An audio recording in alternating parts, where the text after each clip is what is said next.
आंबा घेतला, धुतला, पुसून घेतला. आता याच्या फोडी करून घेऊ.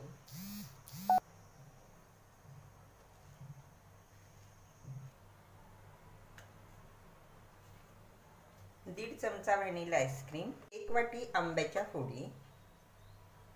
यामध्ये तुम्ही 1 चमचा साखर टाकली तरीही चालेल. आता हे मी मिक्सरला फिरवते. थोडंसं आईस्क्रीम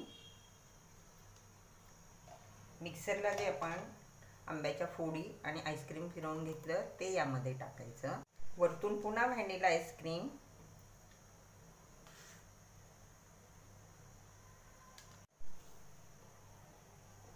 आंब्याच्या फोडी नुसार सुकामेवा.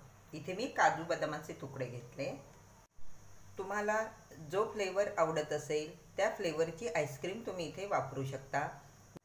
तयार आहे मँगो